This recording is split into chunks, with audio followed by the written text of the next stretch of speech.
Hai, selamat malam. Welcome back to my YouTube channel. Jadi buat yang belum subscribe di channel YouTube aku, kalian tuh bisa subscribe. Oke, aku benerin mikrofon dulu. Jadi hari ini tuh aku akan kasih tahu ke kalian 3 peraturan perusahaan yang sering dilanggar oleh para karyawan. Ini khususnya itu di perusahaan garmen ya guys ya. Karena 3 peraturan ini itu sering banget dilanggar oleh karyawan dan mungkin kejadian ini hampir setiap hari itu ada. Yang pertama yaitu datang terlambat. Pasti ya setiap harinya itu di perusahaan garmen itu entah hanya satu orang ataupun beberapa orang pasti ada yang namanya itu datang terlambat. Ini yang bukan tanpa alasan atau izin dulu ya kalau mau datang terlambat. Emang benar-benar mereka itu datang terlambat. Entah itu ada kendala macet, lalu lintas di jalan, ataupun bangun terlambat, ataupun lupa jadwal masuk. Dan itu sering banget terjadi. Sebenarnya peraturan perusahaan itu dibuat itu untuk para karyawan dan agar ditaati, bukan untuk dilanggar. Tapi beberapa karyawan atau banyak karyawan itu banyak yang melakukan pelanggaran. Alasannya bisa disengaja ataupun tidak disengaja.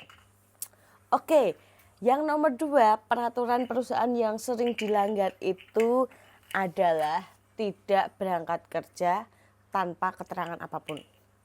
Jadi bolos istilahnya. Itu juga sering terjadi di perusahaan-perusahaan garmen. Jadi mereka itu meskipun mereka itu sakit gitu kan, mereka itu tidak ngabari atasannya ataupun temannya.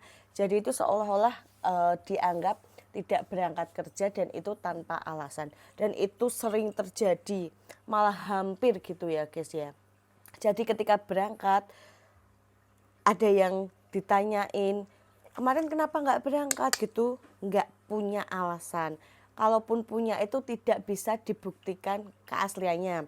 Misalnya sakit, kalau sakit kok tidak periksa dan lain sebagainya seperti itu. Kalaupun izin dadakan tuh sebenarnya itu tidak boleh kecuali hal-hal urgent yang sudah diatur di peraturan perusahaan ya guys ya. Ketika mungkin ada saudara kandung yang meninggal, terus orang tua dan lain sebagainya, kayak itu kan nggak bisa diprediksi. Itu secara tidak langsung itu kalian akan mendapatkan cuti kematian seperti itu loh guys. Seperti istri yang melahirkan gitu, suaminya itu yang bekerja juga akan mendapatkan cuti juga selama 2 hari untuk menemani istri yang sedang melahirkan. Ketika mau izin keluarga ada acara misalnya di hari tertentu, jauh-jauh hari sebelum 1 minggu gitu kan, sehari gitu udah mengurus surat izin, itu biasanya itu bisa. Jadi ya untuk kalian yang masih bekerja gitu kan di pabrik garmen khususnya itu hati-hati dengan absensi. Kalau kalian itu misalnya itu mau nggak berangkat harus ada keterangan, jangan sampai tidak ada keterangan. Karena bisa-bisa kita juga dapat SP. Kalau sakit jangan ditanya ya. Kalau sakit, kalian sakit, periksa, istirahat, dapat surat keterangan sakit itu bisa digunakan untuk sebagai bukti bahwa kalian itu benar-benar sakit. Dan kalau kalian itu sakit, bisa membuktikan surat keterangan bahwa kalian benar-benar sakit itu gaji kalian hari itu tuh nggak dipotong gitu loh guys.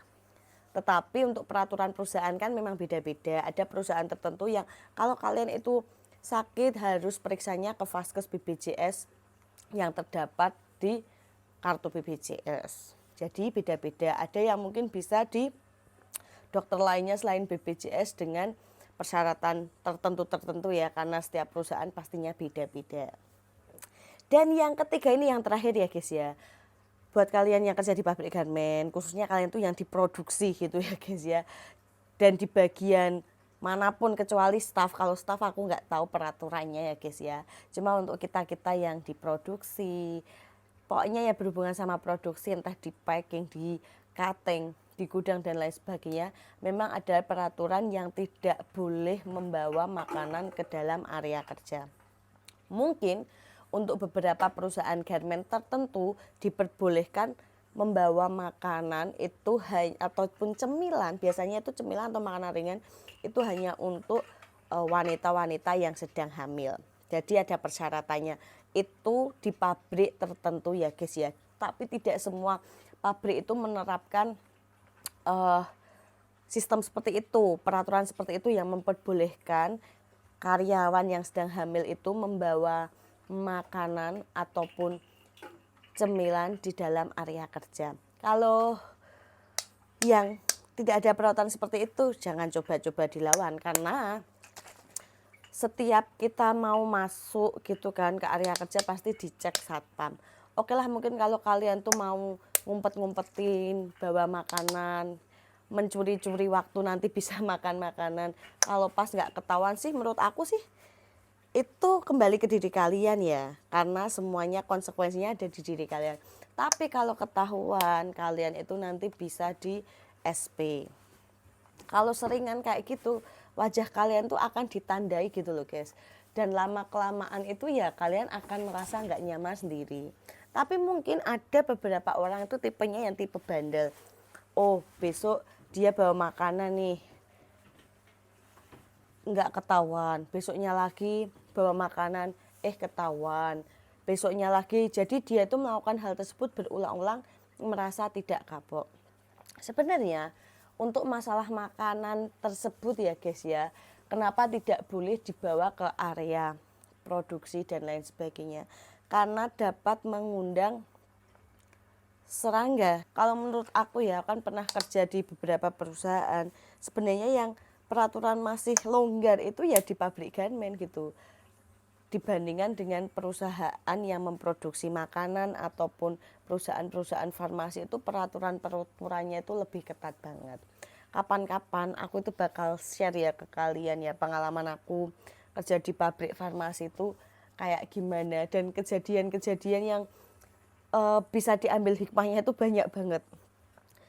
Dulu aku kerja di sana itu dari tahun 2012-2014. Jadi nanti kapan-kapan aku akan bikin videonya ya guys ya.